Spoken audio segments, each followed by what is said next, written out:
আসসালামু আলাইকুম। আমি আব্দুর রহমান জয়। 3D Max এর আজকে আ লার্নিং সিরিজের ৩ নম্বর পর্ব শুরু হলো। তো আজকে আমরা কাজ করব হচ্ছে ক্রিয়েট টুলস নিয়ে, যেখানে আমরা ডিফারেন্ট লেভেল অবজেক্ট ক্রিয়েট করব। তো তার আগে আমাদের যেটা জানতে হবে সেটা হচ্ছে ইউনিট সেটআপ। এখানে প্রত্যেকটা অবজেক্টের একটা নির্দিষ্ট ইউনিট বা সাইজ আমাদেরকে মেজার করে করতে হয়। তো ইউনিট সেটআপে আমরা যাব হচ্ছে কাস্টম মেনু থেকে ইউনিট সেটআপ। ইউনিট সেটআপ ২ রকম। একটা হচ্ছে ডিসপ্লে ইউনিট আর একটা হচ্ছে সিস্টেম ইউনিট।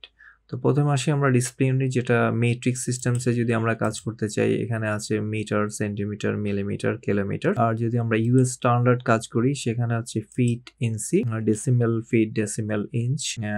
তারপর আসে এখান থেকে আমরা আবার যদি কাস্টমসে যাই সেক্ষেত্রে আমরা নিজস্ব feet per fit equal to কত ইউনিট সেটা আমরা ডিফাইন করতে পারি। আরেকটা হচ্ছে জেনারেল, মানে জেনারিক ইউনিটস। জেনারিক ইউনিটসে আমরা যে কোনো মেজারমেন্টস ইউজ করতে পারি, সেটা ইন্টারন্যাশনাল হতে পারে বা আমেরিকান সিস্টেমস হতে পারে। তো আমরা আমাদের এখানকার স্ট্যান্ডার্ডে আমরা যেটা নেই, এই স্ট্যান্ডার্ড সেটাকে আমরা ডেসিমেল, ইঞ্চিতে নিয়ে থাকি। এবং সিস্টেম ইউনিট সেটআপসে মেশিন সিস্টেমে যেটা কাজ করে 1 ইউনিট ইকুয়াল টু 1 ইঞ্চ। তো আমরা এই সিস্টেমে এটাকে কাজ করাবো। তো ঠিক আছে, আমাদের ইউনিট সেটআপ শেষ হলো। এখন আমরা ফিরে যাচ্ছি অবজেক্ট ক্রিয়েশন। তো প্রথমেই যেটা আসছে আমাদের জিওমেট্রি ক্রিয়েশনের ভিতরে, এটা 3D অবজেক্ট ডিজাইন করে। এর ভিতরে ডিফারেন্ট 3D অবজেক্টস আছে যেগুলো আমরা ক্রিয়েট করতে পারবো। ধারাবাহিকভাবে এই জিনিসগুলো আসবে। তো প্রথম ধরুন আমরা যে কোনো একটা ভিউ পোর্টে এটা ড্র করতে পারি। ফার্স্টে ড্র্যাগ করে আপনি এর এরিয়াটা ডিফাইন করবেন, এরপরে উপরের দিকে জেড অ্যাক্সিসে মুভ করলে এটার হাইটটা নির্ধারিত হবে। এখন এটা যখন আমি ধরেন পার্সপেক্টিভ ভিউ পোর্টে আঁকি, আবার ঠিক সেম জিনিসটাই আমরা ধরুন, যেমন এখানে আপনি একটা কোণ ডিজাইন করলেন, এখানে ফার্স্টে রেডিয়াসটা নিয়ে এবার আপনি যেমন আমরা ফ্রন্ট থেকে এটা কিন্তু দেখতে পারবো না, আমরা এটা টপ এবং অন্যান্য জায়গায় আমরা এটাকে দেখতে পারবো। তাহলে এই যে কোণটা এখন ডিজাইন হয়ে যাবে। তারপরে আমি যদি সেম আরেকটা জিনিস স্পেয়ার আমরা যদি এখানে আঁকি, তো স্পেয়ারগুলো বা জিও শেপ যখন আমরা আঁকবো, এখানে আমরা একটা জিনিস আমাদের সেট করে দিতে হয়, সেটা হচ্ছে বেস টু পিভট। আমাদের এই যে পিভট, যে ফ্রন্ট এনাফ, সেটা বেস টু পিভট দিলে সেটা গ্রিড পয়েন্টার একেবারে উপর থেকে আঁকবে। যদি এটা আমরা না দিই, এর অর্ধেক অংশ নিচে থাকবে। এরপরে আমরা একটা সিলিন্ডার ডিজাইন করার ক্ষেত্রে এরকম আঁকতে পারি। সেম জিনিসটাই আমরা আবার যদি লেফট ভিউ পোর্ট থেকে আঁকি, তখন আমরা যখন আঁকবো এটা ঠিক লেফট টু রাইট একটা পজিশনে ড্র করবে, লাইক দিস, যে আমরা লেফট সাইড থেকে এটাকে দেখতে পাচ্ছি এর ফেসটা। তারপরে আমি যদি সেম জিনিসটাই ধরুন একটা টপ ভিউ পোর্ট থেকে আঁকি, তো সেক্ষেত্রে আমরা এটার উপরই অংশটা আমরা টপ থেকে আমরা এটার ফ্রন্টটা দেখতে পারবো, এরপরে বেসটা উপরের দিকে। এক একটা ভিউতে আমরা আঁকবো আমাদের এক এক রকম সুবিধার কারণে আমরা এই জিনিসগুলো ড্র করব। তো প্রত্যেকটারই একটা অ্যাডভান্টেজ আছে। কিছু জিনিস আছে যেটা আপনি টপ ভিউ পোর্ট থেকে অ্যালাইনিং বা আদার জিনিসগুলো করতে আপনার সুবিধা হয় আঁকাটা। ঠিক একইভাবে কিছু আছে আবার ফ্রন্ট ভিউ থেকে আঁকাটা অনেকটা ইজিয়ার হয়। এবার আসছি আমরা এইগুলোর, যে আমরা ইউনিট সেটআপ করলাম সেটা আমরা কোথায় পাবো? প্রথমত হচ্ছে আমরা যখন কোনো একটা জিনিস তৈরি করি, সেক্ষেত্রে এইটার এখানে আমাদের এই যে ইঞ্চিতে এর ইউনিটটা দেখাচ্ছে, এটা 3rd ইঞ্চ এবং রেডিয়াস 1, রেডিয়াস 2 হচ্ছে 51 ইঞ্চ, হাইট হচ্ছে 19 ইঞ্চ। তো আমি যদি চাই যে এটার হাইটটা 3 ইঞ্চ করে দিতে, সেক্ষেত্রে এটা একেবারেই, যদি এখান থেকে দেখে মনে হচ্ছে এটা 3 ইঞ্চ, আসলে এটা 3 ইঞ্চ। আমরা যদি বড় করে এটাকে দেখি স্ট্যান্ডার্ড ওয়েতে, এটা 3 ইঞ্চি হবে। ঠিক সেম জিনিসটা আমরা কোনো একটা অবজেক্টের ক্ষেত্রে আমরা মডিফাই প্যানেলে গিয়ে আমরা এখান থেকে দেখতে পারি। যেমন এর হাইট সেগমেন্ট যদি আমরা বাড়াতে চাই, তারপর হচ্ছে ক্যাপ সেগমেন্টটা আমরা এখানে বাড়াতে পারি। এখানে সেগমেন্ট মানে হচ্ছে এই জিনিসগুলোর উপরের আলাদা পার্ট তৈরি করে, এরপরে সাইডস আমরা বাড়াতে কমাতে পারি। যেটা আপনি এই যে যেমন এই ভিউ পোর্টে খুব বেশি পরিমাণ দেখা যায়, একটা অবজেক্টের সাইডটা যত বেশি আসবে, যেমন এখানে আমরা এটাকে যদি বার্নিং বক্সে নিয়ে আসি তাহলে এই জিনিসগুলো আমরা দেখতে, বা ওয়ার ফ্রেম মোডে যদি আমরা নিয়ে আসি তাহলে দেখবেন এর এই সাইজগুলো বাড়ে কমে, এই যে এরকম কমিয়ে কমিয়ে। তো সিগমেন্ট সাইজ এগুলো যত বাড়াই, যেমন উপরে ক্যাপস, এটাকে আমি চাইলে কপাতে পারি, ক্যাপের উপর অংশটাকে আমি এর সেগমেন্ট বাড়াতে পারি। তারপর হচ্ছে এর হাইট সেগমেন্টটা আমরা কমিয়ে বাড়াতে পারি। মডিফাই করার সময় আমাদের এই সেগমেন্টগুলো, এরিয়াগুলোকে আমরা আলাদা ধরে ধরে মডিফাই করতে পারি। এরপরে আমরা যদি এটাকে স্লাইস করতে চাই, স্লাইস অন, সেক্ষেত্রে স্লাইস ভাগ করে এই যে একটা আলাদা পার্ট তৈরি হতে পারে, যেমন একটা কাটা অংশের মতো। তো এরপরে আবার আসছে স্লাইস টু, মানে যেখান থেকে শুরু হয় সেখান থেকে। এইভাবে আমরা যে কোনো অবজেক্টকে মডিফাই করতে পারি খুব চমৎকারভাবে। এরপরে আমরা ধরুন কোনো একটা অবজেক্ট এঁকেছি, যেটাতে আমার একটা গ্রিড পয়েন্টস থেকে, তা আমরা চাইলে আমাদের নিজস্ব গ্রিড পয়েন্টস এখানে ক্রিয়েট করতে পারি। যেমন এটা হচ্ছে আমার বেস গ্রিড বা হোম গ্রিড। তো এখানে আপনি একটা বক্স ক্রিয়েট করেছেন, আমরা বার্নিং বক্সে নিয়ে আসি ডিফল্ট শেডিং এ। এখন আমি চাচ্ছি এটার এইখান থেকে একটা সিলিন্ডার এই দিক দিয়ে বেরিয়ে আসবে। তাহলে এটা আমাকে আলাদা জায়গায় তৈরি করে অ্যালাইন করে যথেষ্ট কষ্টসাধ্য। তো সেটা না করে আমরা অটো গ্রিড ক্রিয়েট করে, যেমন ধরুন একটা সিলিন্ডার আমি এখান থেকে আঁকলাম, দেন এটা এখান থেকে বেরিয়ে খুব স্মার্টলি আমরা যে কোনো পজিশন থেকে এটা শুরু করতে পারি।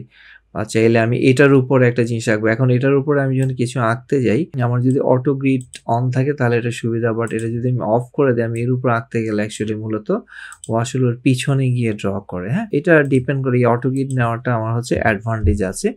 আর যে কোনো একটা অবজেক্টের উপরে যখন আমরা কিছু সেট করব, তখন আমরা অটো গ্রিডটাকে অ্যাক্টিভ করে দেব ঠিক একইভাবে।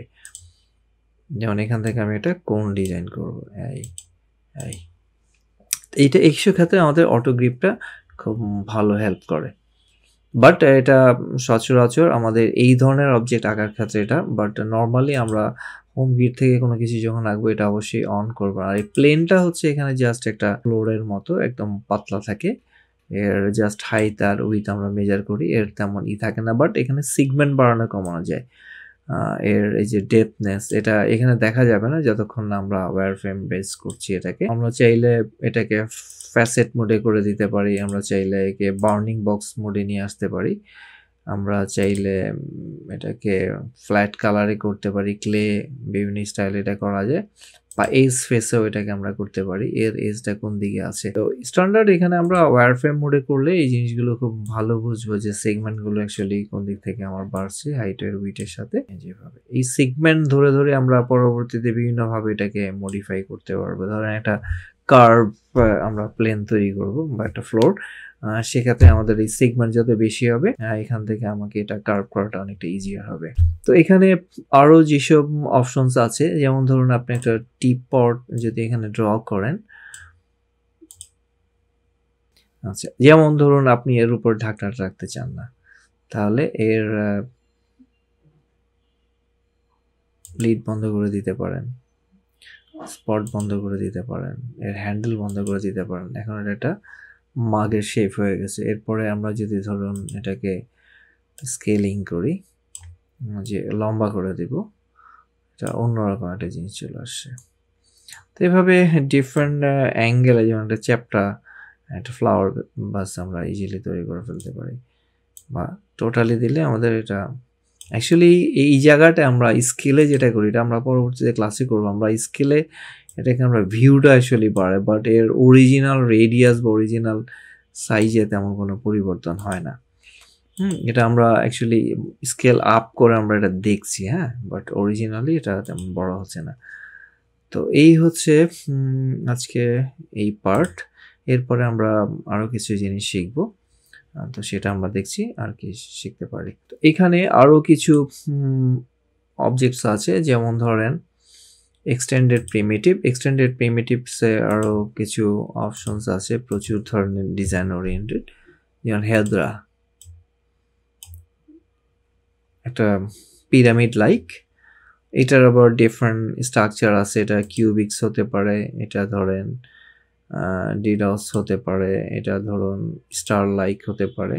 এগুলো আবার ডিফারেন্ট পয়েন্টস বাড়িয়ে কমিয়ে আমরা এটা রিশেপ করে ফেলতে পারি।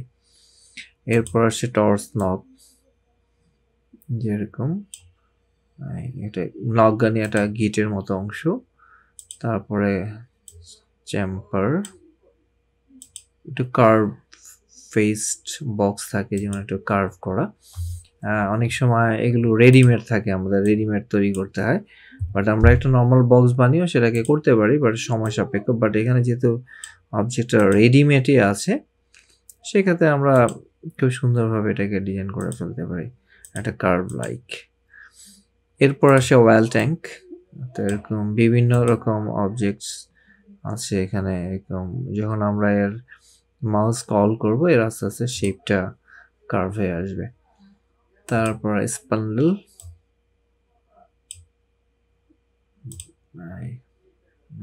এটাও আস্তে আস্তে আমরা হাইট অন অফ করে একটা আলাদা ডিজাইন তৈরি করা যায়, ক্যাপসুল কাইন্ড অফ ওয়েল ট্যাঙ্কের মতোই। এরপর হচ্ছে হর্সটা দেখতে অনেকটা এরকম শেপের আসে। তো এইভাবে আপনারা নিজেরাও এগুলো দেখে দেখে প্র্যাকটিস করবেন।